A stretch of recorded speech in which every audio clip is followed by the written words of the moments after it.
Lason! May lason ang tubig ko! Ang sigaw na yon ay sinundan ng malakas na tunog ng nababasag na salamin. Napatalon si Maria Isabel mula sa kanyang kinauupuan.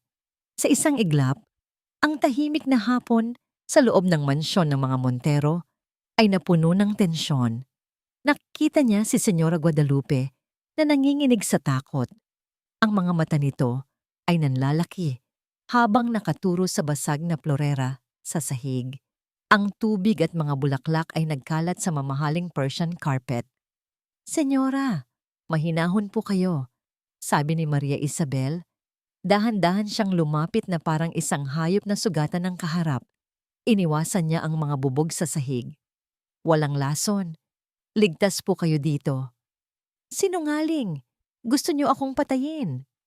Patuloy na sigaw ng matanda. Umatras ito hanggang sa mapasandal sa pader. Napabuntong hininga si Maria Isabel. Ito na naman sila. Ang Alzheimer's ay isang halimaw na unti-unting nilalamon ang mga alaala at kung minsan, nag-iiwan ito ng purong takot. Sa kabilang panig ng sala, napapikit si Valentina sa inis. Nakahalokip-kip ito, ang kanyang pulang-pulang kuko ay tumatambol sa kanyang braso. Siya ang perpektong larawan ng isang sosyalista. Maganda, mamahalin ang suot, at ngayon, halatang-halata ang pagkainip. Bumulong si Valentina sa isang katulong na nakatayo sa tabi niya.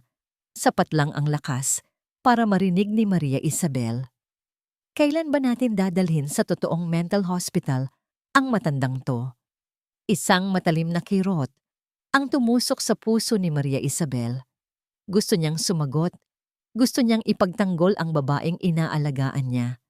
Pero pinigilan niya ang sarili. Hindi niya trabaho ang makipagtalo. Ang trabaho niya ay ang mag-alaga. Tinalikuran niya ang masamang tingin ni Valentina at muling hinarap si Senyora Guadalupe. Umupo siya sa sahig, hindi alintana kung madudumihan ang kanyang simpleng uniforme. Tinitigan niya ang matanda ng may buong pagmamahal. "Senyora Guadalupe," mahinahon niyang sabi, "naalala niyo po ba ang kantang laging kinakanta ng mama ninyo?"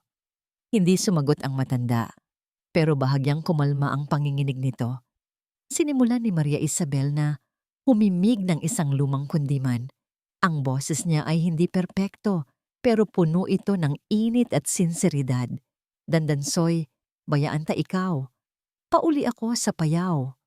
Unti-unti, ang takot sa mga mata ni Senyora Guadalupe ay napalitan ng pagkalito at pagkatapos ng isang pamilyar na kislap. Inilahad ni Maria Isabel ang kanyang kamay.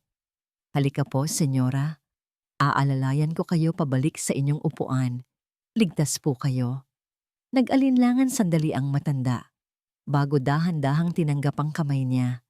Nang magkadikit ang kanilang mga palad, isang mahigpit na yakap ang isinukli ni Senyora Guadalupe. Naramdaman ni Maria Isabel ang mabilis na tibok ng puso nito sa kanyang dibdib. "Salamat, anak," bulong ng matanda. Sa mga sandaling tulad nito, bumabalik ang tunay na Guadalupe, ang mapagmahal na ina. Hindi ang pasyenteng ginugulo ng sakit. Niyakap niya ito pabalik at sa sandaling iyon, nakalimutan ni Maria Isabel ang lahat. Ang kanyang mga problema sa pera, ang pagod, ang masasakit na salita ni Valentina. Ang mahalaga lang ay ang babaeng ito na nasa kanyang mga bisig. Isang biglaang pag-ubo ang pumutol sa kanilang sandali. Sabay silang napalingon. Nakatayo sa may pasukan ng sala ang isang lalaki, matangkad, nakasuot ng isang mamahaling business suit, at may daladalang aura ng kapangyarihan na tila nagpapalamig sa buong silid. Ang kanyang mga mata ay kasing talim at kasing lamig ng yelo. Si Paulo Montero, ang anak, ang amo. Walang nakarinig sa kanyang pagdating. Ang katahimikan ay nakakabingi. Ang mga katulong ay napatigil sa paglilinis ng mga bubog. Si Valentina, na kanina lang ay puno ng pagkainis, ay biglang nagkaroon ng pinakamatamis na ngiti sa kanyang mga labi. "Oh, thank God you're here, Hon.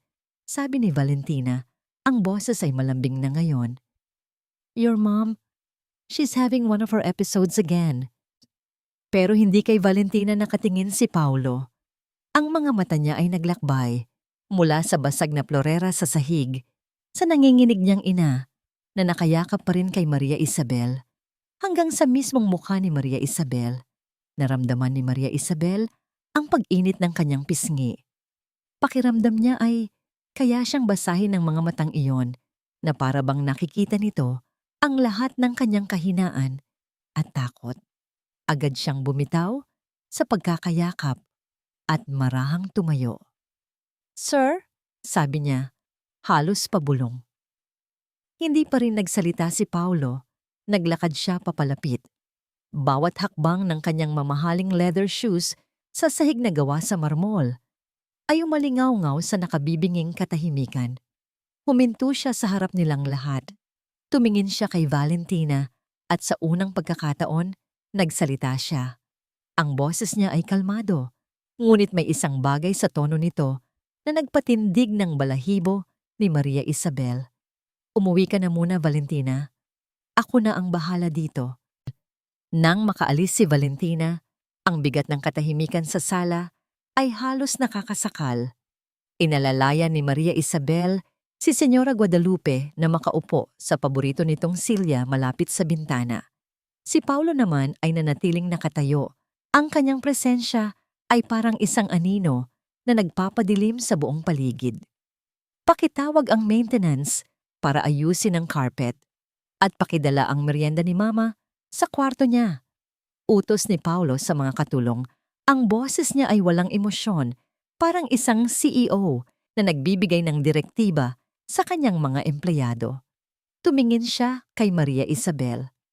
"Dalhin mo na si Mama sa taas. Oras na para sa kanyang pamamahinga." Walang tanong, walang pakiusap, isang utos. Tumangulang si Maria Isabel at marahang ginabayan ang matanda paakyat ng hagdanan. Habang paakyat sila, naramdaman niya ang mga mata ni Paulo na nakasunod sa bawat galaw nila. Hindi ito isang tingin ng pag-aalala, kundi isang tingin ng pagsusuri. Para siyang isang komplikadong problema na sinusubukang intindihin ng lalaki. Sa kanyang opisina sa loob ng mansyon, sinubukan ni Paulo na ibalik ang kanyang atensyon sa mga papeles ng hotel, mga numero, mga forecast. Mga problema na may lohikal na solusyon, ito ang mundo niya. Dito siya magaling. Pero ang isip niya ay pabalik-balik sa eksena kanina. Ang sigaw ng kanyang ina, ang kanta ni Maria Isabel, at higit sa lahat, ang bulong ni Valentina. Kailan ba natin dadalhin sa totoong mental hospital ang matandang to? Hindi siya nagulat. Alam niyang hindi si Valentina ang tipo ng babaeng may pasensya sa mga ganitong bagay. Pinili niya si Valentina dahil ito ay angkop. Maganda. Galing sa isang kilalang pamilya at perpekto sa mga social events. Hindi niya ito pinili para maging tagapag-alaga. Ngunit may kung anong gumugulo sa kanyang loob. Bigla niyang naalala ang isang pag-uusap nila ng kanyang ina. Noong medyo malinaw pa ang isip nito, hawak nito ang kamay niya. Ang mga mata nito ay puno ng sinseridad. "Maganda si Valentina, anak," sabi nito. "Pero mag-ingat ka. Ang mga bulaklak na walang halimuyak ay maganda lang sa paningin." Noon, binaliwala niya lang iyon. Para sa kanya, iyon ay isa lamang opinyon ng isang ina na walang sinumang babae ang sapat para sa kanyang nag-iisang anak. Ngayon, ang mga salitang yon ay umuugong sa kanyang tainga. May umudyok sa kanya. Binuksan niya ang kanyang laptop at sa ilang pag-click lang, lumabas sa screen ang live feed mula sa mga security camera sa buong mansyon. Pinili niya ang nasa silid ng kanyang ina. Sa screen, nakita niya si Maria Isabel na matiyagang sinusuklayan ang buhok ni Señora Guadalupe. Ang kanyang ina ay nakapikit. Tila ninanamnam ang bawat haplos. Isang maliit na ngiti ang sumilay sa labi nito. Isang ngiti na matagal nang hindi nakikita ni Paulo. Ilang oras siyang nagmasid ng palihim. Nakita niya kung paano kausapin ni Maria Isabel ang kanyang ina na parang hindi ito may sakit. Nagbabasa ito ng libro, nagpapatugtog ng mga lumang kanta, at kung minsan, sumasayaw pa silang dalawa ng marahan. Nakita rin niya nang pumasok si Valentina. Hindi nito pinansin ang matanda. Umupo ito sa isang silya, inilabas ang cellphone at nagsimulang mag-scroll. Nang subukang kausapin ito ni Guadalupe, itinaas lang ni Valentina ang kanyang kamay, isang senyas na huwag siyang istorbohin. Isang pamilyar na kirot ng pagkakasala ang gumapang sa dibdib ni Paulo. Naalala niya ang huling malaking pagtatalo nila ng kanyang ina. Bago pa man lumala ang sakit nito, sinumbatan siya nito sa pagiging abala sa trabaho, sa pagiging kasing lamig ng kanyang ama. At nasigawan niya ito pabalik, mga salitang pinagsisihan niya hanggang ngayon. Simula noon, gumawa siya ng distansya dahil ang pagtingin sa ina ay pagtingin sa kanyang pinakamalaking pagkakamali. Isinara niya ang laptop, kailangan niyang magtrabaho. Kinagabihan, habang pababa siya para maghapunan, natagpuan niya si Maria Isabel sa kusina. Kausap ang kanyang dalawang anak sa video call. Opo, mga anak, kumain na si nanay. Kumain kayo sa tamang oras, ha? At matulog ng maaga. Mahal na mahal kayo ni nanay. Napansin siya nito at agad na pinatay ang tawag, tila nahihiya. Sorry po, sir. Oras lang po ng pahinga. Okay lang, sagot ni Paulo. Hindi niya alam kung bakit hindi siya umalis. Ilan taon na sila? Nagulat si Maria Isabel sa tanong. 8 po at 10, sir. Mahirap bang malayo sa kanila? Tanong niya ulit. Isang malungkot na ngiti ang gumuhit sa labi ng babae. Mahirap po, pero kailangan, sir. Para po sa kanila ang lahat ng ito. Mayroong isang bagay sa simpleng sagot na yon. Isang bigat, isang katatagan na tumama kay Paulo. Ang babaeng ito, sa kabila ng lahat ng kanyang pinagdadaanan, ay mayroong isang lakas na hindi niya maintindihan. Bumalik siya sa kanyang opisina, ngunit hindi na para magtrabaho. Binuksan niya muli ang security feed. Kinabukasan, habang nasa kalagitnaan siya ng isang mahalagang board meeting, nag-vibrate ang kanyang cellphone, isang notifikasyon mula sa security system. Abnormal motion detected in Guadalupe Montero's room. Agad niyang binuksan ang live feed sa ilalim ng mesa. Nakatayo si Valentina sa harap ng kanyang ina na nakaupo. Pilit nitong inaagaw ang isang lumang picture frame mula sa mga kamay ni Senyora Guadalupe. Akin na yan. It's just an ugly old frame. Bakit ba ayaw mong bitawan? Sigaw ni Valentina. Hindi. Sa akin to. Bigay to ng asawa ko. Umiiyak na, sabi ng matanda. Sa isang malakas na hila ni Valentina, nabitawan ng matanda ang litrato. Halos matumba si Senyora Guadalupe mula sa kanyang upuan. Napatayo si Paulo mula sa board meeting, ikinagulat ng lahat. Ang mukha niya ay walang emosyon, pero ang mga mata niya ay nag-aapoy sa isang malamig na galit. Meeting is adjourned, anunsyo niya. At mabilis na lumabas ng silid, iniwan ang mga board members na naguguluhan. May kailangan siyang alamin. At alam niyang nasa mga recording ng kamera ang sagot. Hindi naramdaman ni Paulo ang biyahe pauwi. Ang tanging alam niya ay ang higpit ng pagkakahawak niya sa manibela. Ang mga ugat sa kanyang kamay ay lumilitaw sa tindi ng kanyang puwersa. Ang imahe ng kanyang ina na halos matumba dahil sa paghila ni Valentina ay paulit-ulit na naglalaro sa kanyang isipan. Isang sirang plaka ng galit. Diretso siyang pumasok sa mansyon, nilagpasan ang mga katulong na bumabati sa kanya. Hindi siya lumingon. Ang tanging destinasyon niya ay ang kanyang opisina sa 2nd palapag. Ikinandado niya ang pinto. Umupo siya sa kanyang silya at sa dilim, ang tanging liwanag ay nagmumula sa malaking monitor sa kanyang harapan. Ito na iyon. Tapos na ang pagmamasid. Oras na para sa investigasyon. Sinimulan niyang balikan ang mga recording, hindi lang ng araw na yon, kundi ng mga nagdaang linggo. Ang bawat pag-click ng mouse ay madiin at puno ng determinasyon. Sa una, Nakita niya ang mga bagay na kinakainisan niya. Ang pag-irap ni Valentina tuwing nakatalikod si Maria Isabel, ang biglaang pagbabago ng tono nito kapag may ibang nakatingin, ang kawalan nito ng pasensya na tinatago sa ilalim ng mga pilit na ngiti. Mga kasinungalingan. Lahat ay kasinungalingan. Nag-fast forward siya. Hinahanap ang isang bagay na mas malaki. Isang bagay na magpapaliwanag sa biglaang paglala ng kondisyon ng kanyang ina nitong mga nakaraang buwan. At pagkatapos, nakita niya. Isang Martes ng hapon, 2 linggo na ang nakalipas. Nasa screen si Maria Isabel, naghahanda ng merienda para kay Guadalupe. Biglang may tumawag sa telepono ng mansyon at kinailangan niyang bumaba. Naiwang mag-isa si Valentina kasama ang kanyang ina.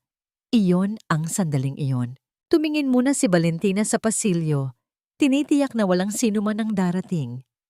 Pagkatapos, may kinuha siya mula sa kanyang mamahaling Hermes bag, isang maliit na plastic na supot na may lamang mga puting tableta. Lumapit siya sa medicine cabinet. Kinuha niya ang isang partikular na bote ng gamot. Ang pinakamahal at pinakaimportante, ang gamot na inireseta ng isang espesyalista mula sa Amerika para pabagalin ang paglala ng Alzheimer's. Napahinto sa paghinga si Paulo. Nag-zoom in siya. Pinalaki ang imahe hanggat kaya ng software. Kitang-kita niya ang bawat galaw. Binuksan ni Valentina ang bote. Itinapon niya ang mga tunay na tableta sa loob ng isang tissue na agad niyang ibinulsa. Pagkatapos, maingat niyang inilipat ang mga pekeng tableta mula sa plastic na supot papasok sa bote ng gamot. Halos magkapareho ang itsura. Walang sino man ang makakapansin sa pagkakaiba kung hindi tititigan ng mabuti. Isinara niya ang bote at ibinalik ito sa cabinet na parang walang nangyari. Paulit-ulit na ni-rewind ni Paulo ang eksena. 10 segundo lang yon. Pero ang 10 segundong yon ang sumira sa lahat. Ang 10 segundong yon ang nagpakita sa kanya ng kasamaang hindi niya akalaing posible. Hindi maaari. Ngunit ang video ay hindi nagsisinungaling. Malinaw na malinaw. Hindi iyon kapabayaan. Hindi iyon pagkainip. Iyon ay isang sinadyang krimen. Isang tahimik na pagtatangka na palalain ang sakit ng kanyang ina. Para saan? Para mas mabilis itong maipasok sa isang institusyon? Para masolo niya ang mansyon? Para masolo siya? Isang malakas na dagok ang pinakawalan niya sa kanyang mesa. Ang monitor ay umalog. Ang pluma ay gumulong sa sahig. Ang tunog ay umalingaw-ngaw sa tahimik na opisina. Isang nakakapasong galit ang gumapang sa buong katawan ni Paulo, mas matindi pa sa kahit anong naramdaman niya dati. Ang babaeng pakakasalan niya, ang babaeng balak niyang bigyan ng kanyang pangalan, ay dahan-dahang nilalason ang kanyang ina. Mabilis na kumilos ang kanyang mga daliri sa keyboard. I-save, i-clip, i-transfer sa isang maliit na USB drive. Nang matapos, tumayo siya. Ang kanyang muka ay isang maskara ng malamig na determinasyon. Tapos na ang laro. Dinampot niya ang kanyang cellphone at idinial ang numero ni Valentina. Sa unang ring pa lang, sumagot ito. Ang boses ay matamis at naglalambing. "Hi, Hon! Are you done with work?" Hindi niya sinagot ang tanong. Ang boses niya ay patag at walang buhay na lalong nagpadagdag sa panganib na nakatago sa likod nito. "Umuwi ka. Ngayon din. May kailangan tayong pag-usapan." May kakaibang bigat sa hangin ng gabing iyon. Naramdaman ito ni Maria Isabel pagbaba niya mula sa silid ni Senyora Guadalupe. Ang karaniwang katahimikan ng mansyon ay napalitan ng isang nakakakabang tensyon na parang hangin bago ang isang malakas na bagyo. Nakita niya si Sir Paulo na nakaupo sa sala. Hindi ito gumagalaw, nakatingin lang sa kawalan. Ang ilaw mula sa isang maliit na lamp sa tabi niya ay nagbibigay diin sa tindi ng kanyang panga at sa lamig ng kanyang mga mata. Sa ibabaw ng glass table sa kanyang harapan, may isang maliit na USB drive. Mukha itong simple at hindi mahalaga. Pero sa kung anong dahilan, hindi maalis ni Maria Isabel ang kanyang tingin dito. Nang bumukas ang malaking pinto sa pasukan, napatalon siya sa gulat. Pumasok si Valentina. Dala-dala ang kanyang karaniwang aura ng kumpiyansa at karangyaan. Ang kanyang ngiti ay kasing liwanag ng kanyang mga alahas. "Hon, I'm home." Masayang bati nito. Handa nang halikan si Paulo. Pero natigilan siya nang makita ang mukha nito. Agad na naglaho ang kanyang ngiti. "Paulo, anong problema?" Hindi sumagot si Paulo. Dahan-dahan niyang kinuha ang USB mula sa mesa at isinaksak sa gilid ng malaking flat screen TV. Nagkaroon ng kaba sa dibdib ni Maria Isabel. Gusto niyang umalis, gusto niyang magtago, pero ang kanyang mga paa ay tila napako sa sahig. Naramdaman niyang may masamang mangyayari. Pinindot ni Paulo ang isang button sa remote control. Nagsimulang mag-play ang isang video sa TV. Isa itong kuha mula sa security camera sa silid ni Senyora Guadalupe. Hindi masyadong makita ni Maria Isabel ang detalye mula sa kanyang kinatatayuan, pero kitang-kita niya ang reaksyon sa mukha ni Valentina. Ang pagkalito, ang pagtanggi, ang unti-unting panlalamig ng kanyang dugo, at panlalaki ng kanyang mga mata habang ang kulay sa kanyang mukha ay nawawala. Nakita niya sa screen ang isang bersyon ng kanyang sarili na gumagawa ng isang bagay na hindi niya maunawaan sa isang bote ng gamot. "Ano yan? Is this some kind of sick joke, Paulo?" Nanginginig na sabi ni Valentina. Sinusubukang tumawa, pero ang tunog na lumabas ay parang tunog ng nabibitak na salamin. Hindi pa rin nagsalita si Paulo. Iprinograma niya ang video na mag-loop. Paulit-ulit na ipinapakita ang 10 segundong pagtataksil, ang pagbukas ng bote, ang pagtapon ng tunay na gamot, ang paglagay ng pekeng tableta. Paulit-ulit, paulit-ulit. Isang walang katapusang sayaw ng panloloko. Hindi totoo yan, sigaw ni Valentina. Ang kanyang boses ay mataas at basag. "That's edited. Peke yan. You're trying to frame me." Itinuro niya ang isang nanginginig na daliri kay Maria Isabel na nakatayo malapit sa hagdanan. Siya ang may gawa niyan. Naiinggit siya sa akin. Gusto niya akong sirain sa'yo. Hindi man lang lumingon si Paulo kay Maria Isabel. Ang kanyang mga mata, na parang dalawang matalim na yelo, ay nakatutok lamang kay Valentina. At sa wakas, nagsalita siya. Ang boses niya ay mahina, ngunit puno ng panganib. "Huwag mong isali sa dumi mo ang mga inosenteng tao." Ang bawat salita ay parang isang sampal. Napaurong si Valentina na parang nasaktan. Ang kanyang galit ay biglang napalitan ng desperasyon. "Paulo, please, maniwala ka sa akin." Pagmamakaawa niya, sinubukang hawakan ang braso nito, ngunit mabilis itong umiwas. "I love you. Bakit ko naman gagawin yan sa nanay mo?" Isang mapait at walang kagalakan na tawa ang kumawala sa mga labi ni Paulo. Pinatay niya ang TV. Ang biglaang katahimikan ay mas nakakabingi pa kaysa sa mga sigaw. "Dahil sagabal siya," sabi ni Paulo. Ang bawat salita ay mabagal at sinadya, na parang mga patak ng lason. "Dahil gusto mo siyang mawala para masolo mo ang lahat. Ang pera, ang bahay, ang pangalan ko."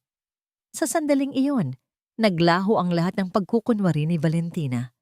Ang maskara ng isang sopistikadang dalaga ay nalaglag at ang lumabas ay isang mukha na puno ng galit at kapaitan. "So what if I did?" Umalingaw-ngaw ang sigaw niya sa buong mansyon. "Ano ngayon? Akala mo ba nag-e-enjoy akong kasama ang baliw na matandang yan araw-araw? I was doing you a favor. Sawang-sawa na ako sa pag-aalaga sa kanya na dapat ay trabaho mo. Karapat-dapat lang siya sa'yo. Pareho kayong walang puso." Hindi na nagulat si Paulo. Tila inaasahan na niya ang pagsabog na ito. Kalmado siyang tumayo. Ang kanyang taas at presensya ay tila nagpaliit kay Valentina. "Kunin mo ang mga gamit mo." Utos niya. Ang boses ay pinal at hindi nag-aalinlangan. "At umalis ka sa pamamahay ko. Ngayon din, itinuro niya ang pinto. Huwag na huwag ka nang magpapakita sa akin o sa pamilya ko kailanman. Para sa isang huling sandali, tinitigan siya ni Valentina. Ang mga mata ay nag-aapoy sa puot. Pagkatapos, tumalikod ito at nagmarch siya palabas. Sinadya nitong ibangga ang isang mamahaling florera sa daan na nag-iwan ng isa pang kalat ng mga bubog sa sahig. Ang malakas na kalabog ng pagsasara ng pinto ay yumanig sa buong bahay. At pagkatapos, katahimikan. Isang katahimikan na mas mabigat at mas masakit. Naiwang nakatayo si Maria Isabel. Ang puso niya ay kumakabog na parang tambol. Nakita niya si Sir Paulo na nakatayo pa rin, nakatalikod sa kanya. Ang kanyang malapad na balikat ay bahagyang bumagsak. Ang imahe ng isang makapangyarihang CEO ay naglaho at ang nakita niya ay isang lalaking nasaktan at nag-iisa. Dahan-dahan, ang lakas na ipinapakita nito kanina ay tila naubos. Umupo siya, hindi. Bumagsak siya sa sofa at isinubsob ang kanyang mukha sa kanyang mga palad. Hindi alam ni Maria Isabel ang gagawin. Ang isang bahagi niya ay nagsasabing umakyat na lang siya at magtago sa kanyang silid. Ngunit ang isa pang bahagi, ang bahagi na nag-alaga sa ina nito, ay nakaramdam ng awa. Ang lalaking nakaupo sa sofa ay hindi ang malamig at makapangyarihang si Sir Paulo Montero. Ang lalaking iyon ay isang anak na kalalabas lang ng isang bangungot, isang anak na nasasaktan para sa kanyang ina. Nang hindi na niya namamalayan, ang kanyang mga paa ay naglakad patungo sa kusina. Kumuha siya ng isang baso at nilagyan ito ng malamig na tubig. Ang bawat galaw niya ay tahimik at maingat. Naglakad siya pabalik sa sala. Ang mahinang tunog lang ng yelo sa baso ang sumisira sa katahimikan. Huminto siya sa harap niya. Hindi pa rin ito gumagalaw. "Sir," mahina niyang tawag. Dahan-dahan, itinaas ni Paulo ang kanyang ulo. Natigilan si Maria Isabel. Ang mga mata nito ay pula at puno ng isang sakit na hindi niya pa nakikita dati. Ang maskara ng CEO ay tuluyan ng nalaglag. Ang nakikita niya ngayon ay isang taong wasak. Inilahadan niya ang baso ng tubig. Tubig po. Tinitigan lang ni Paulo ang baso. Pagkatapos ay tumingin sa kanyang mga mata. Tila may hinahanap ito, isang bagay na hindi maintindihan ni Maria Isabel. Pagkatapos ng ilang sandali, kinuha nito ang baso. Bahagyang nanginginig ang kamay nito nang tanggapin iyon. Hindi ito uminom. Hinawakan lang nito ang baso. Ang lamig nito ay tila isang bagay na pinanghahawakan para hindi tuluyang gumuho. Naramdaman ni Maria Isabel na kailangan na niyang umalis para bigyan ito ng privacy. Ang sandaling ito ay masyadong personal, masyadong masakit. Hindi niya ito dapat pinapanood. Bahagya siyang yumuko bilang paggalang at akmang tatalikod na para bumalik sa itaas nang marinig niya ang isang boses na pumigil sa kanya. "Huwag!" Natigilan si Maria Isabel. Ang salita ay mahina, halos pabulong, ngunit puno ito ng bigat. "Huwag mo rin akong iwan, Maria Isabel. Pakiusap." Naramdaman niya ang malakas na pagkabog ng kanyang dibdib. Dahan-dahan siyang lumingon muli. Nakatitig ito sa kanya, hindi bilang isang amo, kundi bilang isang taong nalulunod, humihingi ng saklolo. Sa mga mata ng makapangyarihang si Paulo Montero, sa unang pagkakataon, nakita ni Maria Isabel ang isang bagay na hindi niya kailanman inasahan. Takot. Ang mga araw pagkatapos umalis ni Valentina ay may kakaibang katahimikan. Ang bigat sa hangin ay napalitan ng isang magaan, halos mailap na kapayapaan. Para kay Paulo, ang pagkawala ni Valentina ay hindi nag-iwan ng butas sa kanyang puso, kundi nagbigay ng espasyo para sa kanya na huminga. Napagtanto niya na ang relasyon nila ay parang isa sa kanyang mga business deals, isang magandang partnership sa papel, ngunit walang kaluluwa. Ang tunay na emosyon, ang tunay na koneksyon, iyon pala ang bagay na matagal na niyang iniiwasan. Dahil sa nangyari, Sinadya niyang bawasan ang oras sa opisina. Mas madalas na siyang nasa bahay, nagkukulong sa kanyang home office, pero ang pinto ay lagi niyang iniiwang bukas. Mula doon, naririnig niya ang mga tunog ng buhay sa loob ng mansyon, ang mahinang tugtog ng mga lumang kanta, ang boses ni Maria Isabel na nagbabasa ng kwento, at kung minsan, ang mahinang tawa ng kanyang ina. Isang hapon, nakaramdam siya ng gutom. Pababa na sana siya sa kusina nang maabutan niyang naghahanda si Maria Isabel ng lugaw. "Para kay mama yan?" tanong niya. "Opo, sir. Paborito po niya ito," sagot ni Maria Isabel nang hindi lumilingon. Pinanood niya ito. Ang paraan ng paghalo nito ay maingat at puno ng pagmamahal. Isang ideya ang pumasok sa isip niya. "Ako naman, ituro mo sa akin kung paano." Nagulat si Maria Isabel. Napalingon ito. Ang mga mata ay nanlalaki. "Po? Sir, sigurado po kayo? Buhay pa naman ang pasensya ko." Biro ni Paulo na ikinagulat maging ng sarili niya. Kahit nag-aalangan, ibinigay nito sa kanya ang sandok. Sa sumunod na 10 minuto, ang makapangyarihang CEO ng Montero Hotels, na sanay magpatakbo ng isang multibilyong pisong kumpanya, ay naging isang clumsy na estudyante sa kusina. Halos masunog niya ang bawang. Maling sangkap ang nailagay niya. "Dahan-dahan po, sir," natatawang sabi ni Maria Isabel. Ang tawa nito ay simple at totoo. At sa unang pagkakataon, sa loob ng maraming taon, nahanap ni Paulo ang sarili na nakikitawa. Nang sabay nilang abutin ang lalagyan ng asin, ang kanilang mga kamay ay nagdikit. Isang maliit na kuryente ang gumapang sa braso ni Paulo. Napatingin siya sa kamay nito. Isang kamay na sanay sa pagtatrabaho, hindi tulad ng mga kamay ni Valentina na laging perpekto ang manicure. Ngunit sa kamay na yon, may nakita siyang ganda at dignidad. Mabilis niyang binawi ang kanyang kamay. Isang kakaibang init ang kumalat sa kanyang dibdib.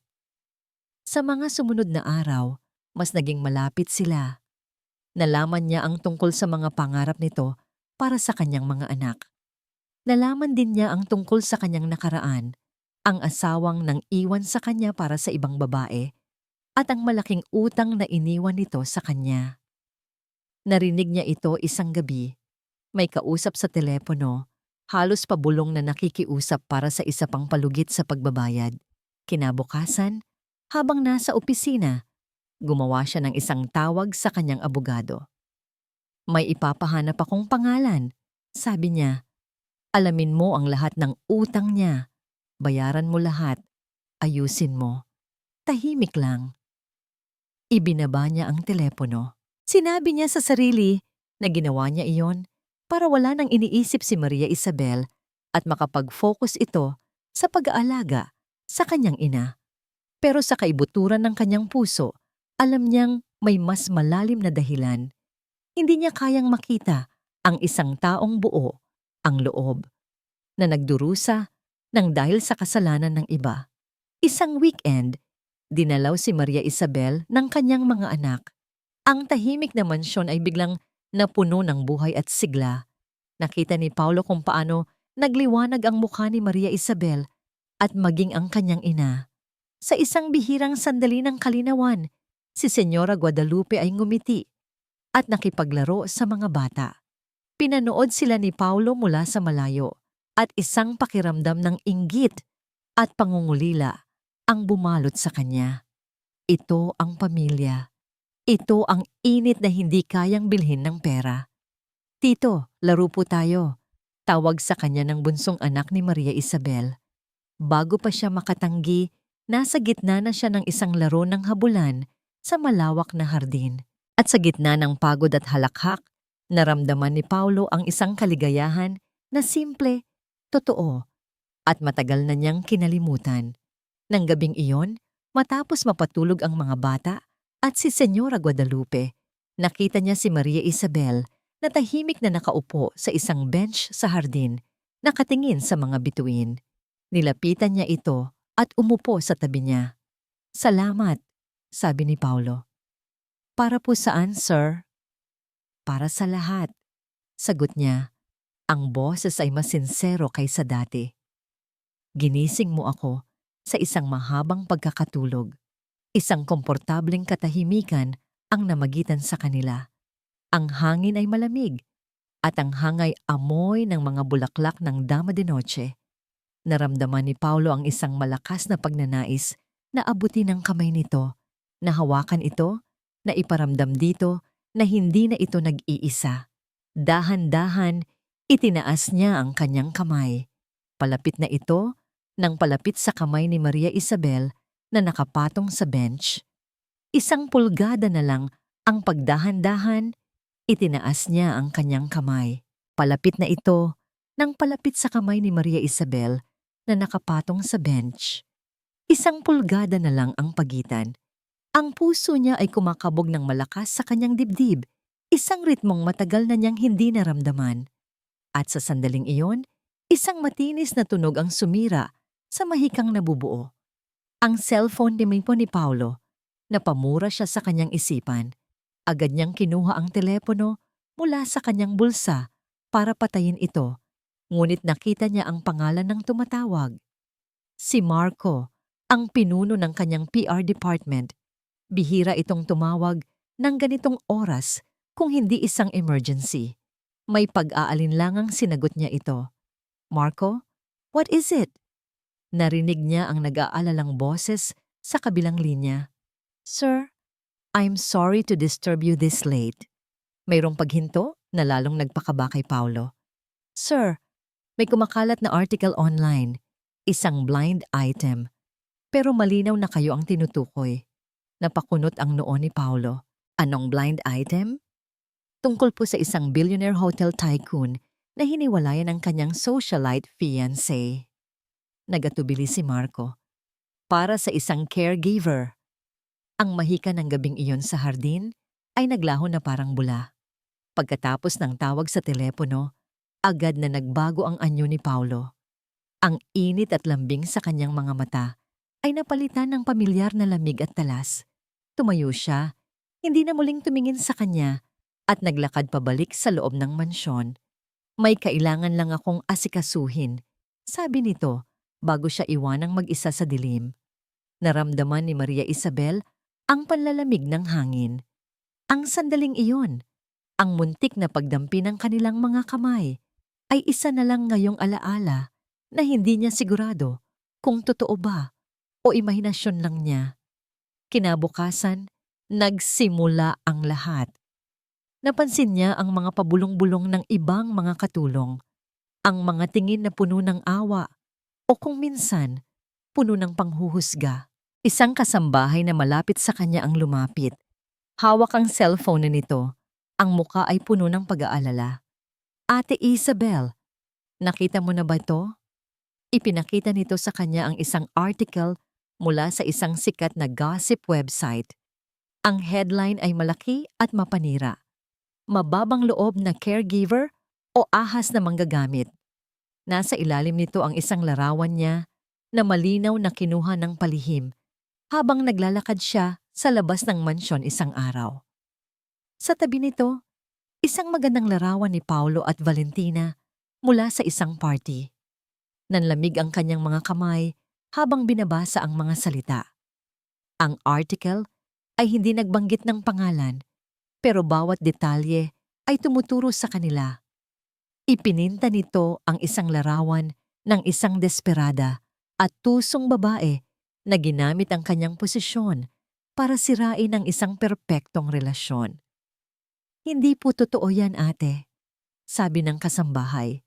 Pero ang mas masakit ay ang nasa ibaba, ang comment section. User 123. Kawawang Miss V. Halata namang gold digger yang nurse na yan. Chismosa queen. Mga ganyang babae, gagawin lahat para sa pera. Kadiri. Truth seeker. Baka naman binigay lang ng tycoon ang gusto ng katawan niya. Lol. As if naman papatulan niya yan, for real. Parang may bumara sa kanyang lalamunan. Bawat salita ay isang matulis na patalim na tumutusok sa kanyang pagkatao. Ang tunay na dagok ay dumating ng hapon ding iyon. Sinundo niya ang kanyang anak na lalaki mula sa school bus na naghahatid dito sa gate. Imbes na masayang yakap, isang umiiyak na bata ang sumalubong sa kanya. Nay, humahagulgol niyang sabi. Sabi po nila, mang-aagaw daw kayo ng asawa. Anak daw po ako ng kabit. Gumuho ang mundo ni Maria Isabel. Niyakap niya ng mahigpit ang kanyang anak, habang ang sarili niyang mga luha ay nagsimulang pumatak. Ang online na chismis ay isa ng halimaw na nananakit sa kanyang mga anak. Ang kasalanan niya, kasalanan man ito o hindi, ay ipinapataw sa mga inosente niyang anghel. Kinabukasan, mas lumala ang lahat. Pagising niya, ang harapan ng mansyon ay puno na ng mga reporter at mga van ng media. Ang mga kamera ay parang mga baril na nakatutok sa kanila, naghihintay ng pagkakataon. Maria Isabel, don't worry. Ako ang bahala dito. Sabi ni Paulo sa kanya. Ang boses ay matigas at puno ng awtoridad. Huwag kang lalabas. Huwag kang mag-alala. Pero paano siya hindi mag-aalala? Nakakulong sila sa loob ng gintong hawla na ito, habang sa labas, dinudungisan ng kanyang pangalan at dinudurog ang puso ng kanyang mga anak. Nang gabing iyon, ang huling dagok ay ibinigay ng kaaway. Nakabukas ang TV sa sala, isang sikat na talk show. At ang panauhin, si Valentina. Maganda pa rin ito, ngunit ngayon, ang kanyang kagandahan ay nababalot ng kalungkutan. Umiiyak ito habang kinukwento ang kanyang trahedya. Kinuwento niya ang isang bersyon ng mga pangyayari kung saan siya ang biktima. Isang mapagmahal na fiancé na niloko at ipinagpalit sa isang babaeng ginamit ang kahinaan ng isang may sakit na matanda para makapasok sa buhay nila.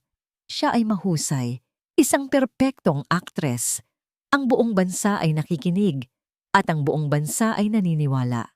At sa gitna ng lahat, si Valentina ang bida, si Maria Isabel ang kontrabida. Pinatay niya ang TV, hindi na niya kaya. Umakyat siya sa kanyang maliit na silid. Tinitigan niya ang kanyang mga anak na mahimbing na natutulog. Ang kanilang mga mukha ay payapa, walang kamalay-malay sa bagyong sumisira sa buhay ng kanilang ina. Kasalanan ko to, sabi niya sa sarili. Dahil sa akin, nasasaktan sila. Isang desisyon ang nabuo sa kanyang puso. Isang desisyon na kasing sakit ng kamatayan. Para protektahan si Paulo mula sa iskandalo, para protektahan ang kanyang mga anak mula sa kahihiyan. Kailangan niyang umalis. Kailangan niyang maglaho. Kumuha siya ng isang piraso ng papel at isang panulat. Sa nanginginig na kamay, nagsulat siya ng isang maikling liham. Pagkatapos, maingat niyang tiniklop ang kanyang uniforme, ang damit na naging tulay niya sa mundong ito, at ipinatong ito sa ibabaw ng kama. Sa tabi nito, inilagay niya ang sulat. Hinalikan niya ang kanyang mga anak sa noo. Bawat halik ay puno ng sakit at pagmamahal. Isang huling luha ang pumatak mula sa kanyang mga mata. Kailangan na niyang tapusin ito. Mula sa kanyang opisina, tinanaw ni Paulo ang dagat ng mga reporter sa labas. Buong araw siyang nasa telepono, kausap ang kanyang mga abogado at PR team. Bumubuo ng isang diskarte para labanan ang kasinungalingang ikinakalat ni Valentina. Ngunit ang bawat solusyon na kanilang naiisip, isang opisyal na pahayag, isang demanda, ay parang kulang, parang pagtatanggol lang, hindi isang tunay na pag-atake. We need to control the narrative, sir, sabi ni Marco sa telepono. Ang naratibo, ang kwento, ang totoo ay hindi na mahalaga sa puntong ito. Ang mahalaga ay kung aling kwento ang mas kapani-paniwala. Isang pakiramdam ng pagkaimpotente ang bumalot sa kanya, isang pakiramdam na hindi niya sanay. Kaya niyang kontrolin ang boardroom, ang stock market, ang kanyang imperyo. Pero hindi niya kayang kontrolin ang mga bulong-bulungan at ang lason ng opinyon ng publiko. Pagod na, nagpasya siyang hanapin si Maria Isabel. Kailangan niyang makita ito. Kailangan niyang sabihin dito na magiging maayos ang lahat. Kahit na sa sandaling iyon, hindi niya sigurado kung paano. Isabel, tawag niya, kumatok sa silid kung saan ito natutulog kasama ang mga anak. Walang sagot. Binuksan niya ng bahagya ang pinto. Mahimbing na natutulog ang mga bata, ngunit wala si Maria Isabel. Kinabahan siya. Umakyat siya sa silid ng kanyang ina. Tahimik din doon, si Senyora Guadalupe ay mahimbing na natutulog. Bumalik siya sa ibaba. Hinanap niya ito sa kusina, sa hardin, sa bawat sulok ng malaking bahay. Wala. Isang malamig na takot ang nagsimulang gumapang sa kanyang dibdib. Mabilis siyang umakyat sa kanyang sariling silid tulugan. Hindi niya alam kung bakit, ngunit parang may naguudyok sa kanya. At doon, sa ibabaw ng kanyang kama, na perpektong naayos, nakita niya ito. Isang puting uniforme na maingat na nakatupi. Sa tabi nito, isang puting sobre. Hindi. Nanginginig ang kanyang mga kamay habang dinadampot ang liham. Ang puso niya ay kumakaripas. Bawat tibok ay isang malakas na dagok sa kanyang dibdib. Binuksan niya ito. Ang sulat kamay ay maganda, ngunit may mga bahid ng luha sa papel. Sir Paulo, patawad po. Patawad kung naging dahilan ako ng gulo sa buhay ninyo at sa buhay ng pamilya ninyo. Hindi ko po sinasadya. Ang tanging hangad ko lang ay magtrabaho at alagaan si Senyora Guadalupe. Pero ang hangad na yon ay nagdulot ng sakit sa mga taong pinakamamahal ko. Hindi ko po kayang makita ang mga anak ko na nasasaktan dahil sa akin. At hindi ko rin po kayang maging dahilan ng pagkasira ng pangalan na matagal ninyong iningatan. Aalis na po ako. Huwag po kayong mag-alala. Hindi ko po pababayaan ang aking mga anak. Babalik po kami sa probinsya kung saan kami nararapat. Salamat po sa lahat. Salamat sa kabutihan ninyo. Maria Isabel, ang bawat salita ay isang punyal na tumatarok sa kanyang puso. Ang hangin ay tila naubos sa kanyang baga. Ang uniforme, ang liham, ito ay isang paalam. Isang imahe ang pumasok sa kanyang isip. Si Maria Isabel, mag-isa, bitbit ang kanyang mga anak, tinatakasan ng isang problemang siya ang may gawa. Hindi siya papayag. Isang galit na hindi niya pa naramdaman dati ang bumuhos sa kanya.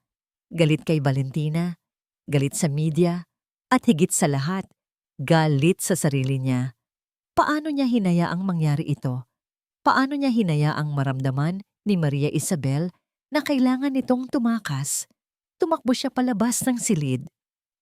Manong Ben, sigaw niya sa driver ng pamilya. Ihanda mo ang sasakyan. Ngayon din. Saan po tayo, sir? Sa lahat ng bus station sa Maynila. Bilisan mo. Habang nasa biyahe, ang kanyang isip ay naglalaro ng pinakamasasamang senaryo. Paano kung nakaalis na ito? Paano kung hindi na niya ito mahanap? Ang ideya ay nag-iwan ng isang butas sa kanyang dibdib na mas malaki at mas masakit kaysa sa iniwan ng pagtataksil ni Valentina. Cubao, Pasay, Sampaloc, isa-isa nilang pinuntahan ang mga terminal. Bawat pagbaba niya sa kotse, tumatakbo siya sa loob. Ang kanyang mga mata ay desperadong hinahanap ang isang pamilyar na mukha sa gitna ng libu-libong tao. Sa pangatlong terminal, sa gitna ng ingay at gulo, sa ilalim ng isang madilim na ilaw, nakita niya ito. Nakaupo ito sa isang mahabang upuang metal, yakap-yakap ang kanyang natutulog na mga anak. Ang kanyang mukha ay pagod at puno ng kalungkutan. Sa tabi niya, isang maliit na bag na naglalaman ng lahat ng kanilang ari-arian sa mundo. Isabel, napaangat ang ulo nito. Ang kanyang mga mata ay nanlaki sa gulat at pagkalito nang makita siya. Sa Sir Paulo? Anong ginagawa niyo dito? Hindi niya sinagot ang tanong. Naglakad siya palapit at lumuhod sa harap nito. Hindi alintana ang maruming sahig. Huwag kang umalis, sabi niya. Ang boses ay basag at puno ng isang emosyon na hindi niya na kailanman sinubukang itago. Pakiusap, huwag kang umalis. Pero sir, ang gulo. Ang mga anak ko, Aayusin natin, sabi ni Paulo. Ang kanyang mga mata ay nakikiusap. Aayusin natin to ng magkasama, pero hindi ko to kaya kung wala ka. Inabot niya at hinawakan ang kamay nito. Sa pagkakataong ito, walang nagambala. Ang kanilang mga balat ay nagdikit at isang alon ng init ang dumaloy sa kanilang dalawa. Natakot ako, Isabel. Pag-amin niya, ang kanyang pagmamataas ay tuluyan ng naglaho. Natakot akong mawala ka. Natakot ako dahil tinuruan mo akong makaramdam ulit. Tinuruan mo akong magmahal. Huwag mo sanang bawiin yun sa akin. Tumulo ang mga luha mula sa mga mata ni Maria Isabel, mga luha hindi na ng kalungkutan, kundi ng pag-asa at pagkabigla. Pakiusap, ulit ni Paulo. Manatili ka, lumaban ka kasama ko. Sa gitna ng ingay ng bus terminal, sa ilalim ng tingin ng mga estranghero, tumango si Maria Isabel. Niyakap siya ni Paulo, mahigpit, na parang ayaw na niya itong pakawalan kailanman. Sa sandaling iyon, isang desisyon ang nabuo sa kanyang isipan, isang desisyon na malinaw at tiyak. Bumitaw siya sa yakap, kinuha ang kanyang telepono at idinial ang numero ni Marco. Nang sumagot ito, ang boses ni Paulo ay kalmado, ngunit puno ng isang bagong determinasyon. Marco, mag-book ka ng press conference, bukas na bukas. Oras na para malaman ng lahat ang katotohanan. Ang ballroom ng isa sa mga hotel ni Paulo ay napuno ng mga kamera, mikropono, at daan-daang mausisang mga mata. Ang hangin ay mabigat sa pag-aabang. Ito ang pinakahihintay na press conference ng taon. Ang bawat network, bawat pahayagan, bawat blogger ay naroroon. Handang dinggin ang panig ng bilyonaryong si Paulo Montero.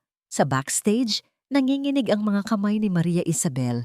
Nakasuot siya ng isang simpleng asul na bestida na pinili ni Paulo para sa kanya. Hindi magarbo, ngunit disente at kagalang-galang. Sa tabi niya, si Paulo ay kalmado at nakatayo ng tuwid sa kanyang madilim na suit. Natatakot po ako, bulong niya. Lumingon si Paulo sa kanya. Hinawakan nito ang kanyang dalawang kamay. Ang mga ito ay mainit at matatag. Nandito ako, sabi nito. Tinititigan siya sa mata. Hindi ka nag-iisa.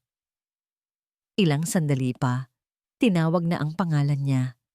Huminga siya ng malalim at sabay silang lumabas patungo sa entablado. Isang nakakasilaw na pagsabog ng mga camera flash ang sumalubong sa kanila. Libo-libong pag-click ang umalingaw-ngaw sa buong silid.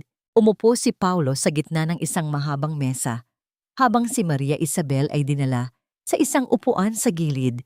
Bahagyang malayo sa gitna ng atensyon, ngunit nakikita pa rin ng lahat. Nagsimulang magsalita si Paulo. Magandang umaga sa inyong lahat.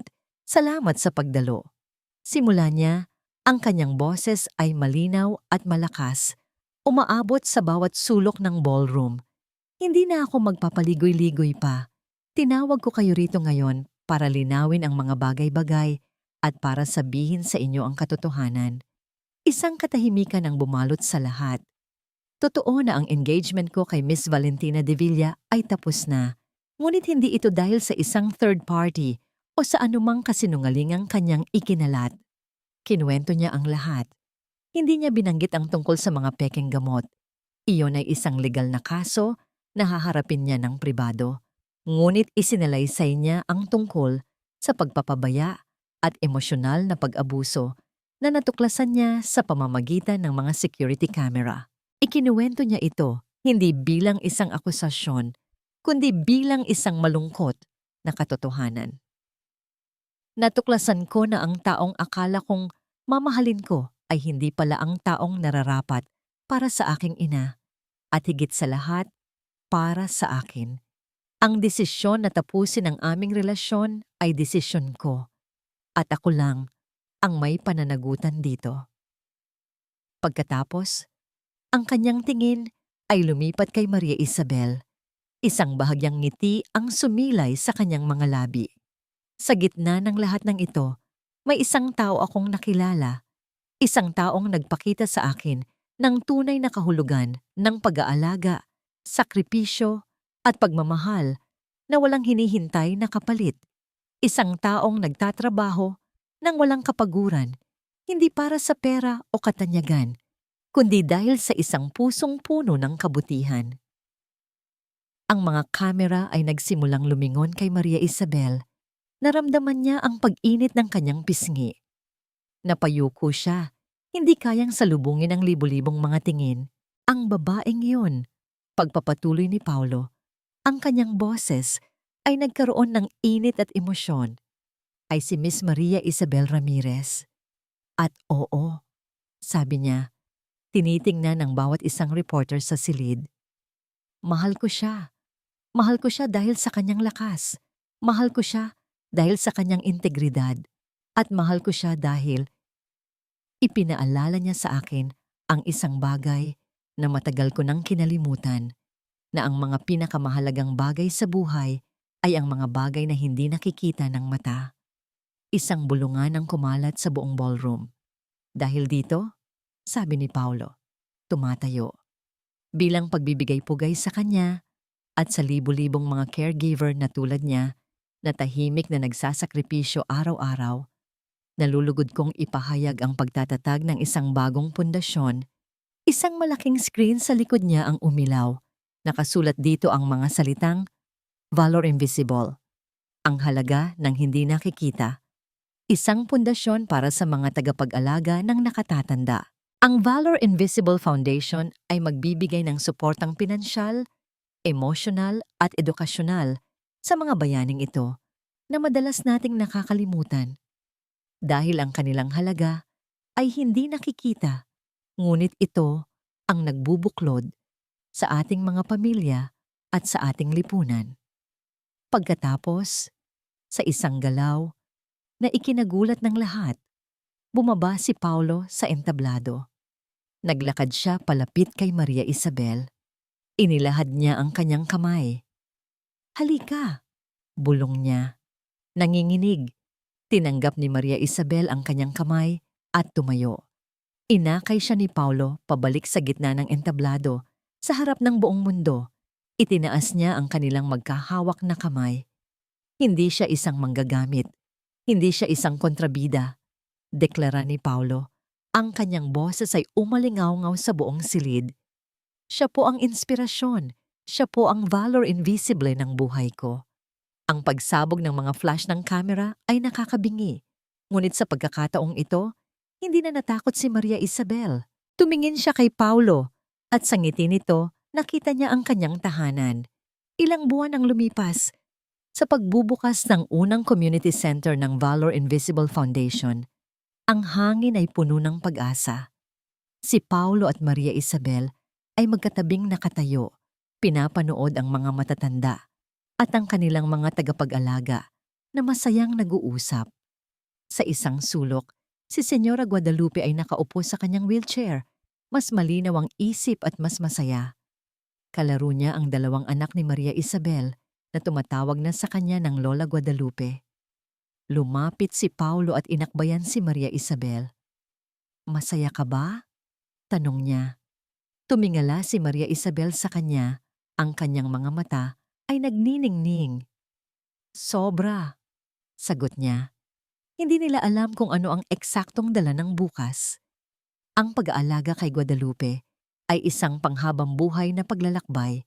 Ngunit sa unang pagkakataon, hindi na sila natatakot. Magkasama, natagpuan nila ang isang pag-ibig na binuo, hindi sa kayamanan o perpektong imahe, kundi sa mga di nakikitang halaga, sa pasensya, sa sakripisyo, at sa isang pusong marunong magmahal ng totoo. At iyon, natututunan nila ang pinakamahalagang yaman sa lahat. Hinawakan ni Paulo ang kanyang kamay, ang pagkakadikit ng kanilang mga palad ay pamilyar at puno ng pangako. Hindi na ito isang kilos na pinag-iisipan o pinangangambahan, kundi isang natural na pagpapahayag ng kanilang mga puso. Naaalala mo ba noong una tayong nagkakilala? Tanong ni Paulo. Isang mapaglarong ngiti ang sumilay sa kanyang mga labi. Akala ko noon, isa ka lang simpleng caregiver. Akala ko rin po noon, isa lang kayong masungit at walang pakialam na amo. Sagot ni Maria Isabel, nakikitawa sa kanya. Pareho pala tayong mali, sabi ni Paulo. Ang kanyang boses ay bumaba sa isang seryosong tono. Hindi mo lang inalagaan ang nanay ko, Isabel. Inalagaan mo rin ako. Tinuruan mo akong ayusin ang mga basag na piraso sa loob ko. Isinandal ni Maria Isabel ang kanyang ulo sa balikat nito habang ang hapon ay dahan-dahang nagiging gabi.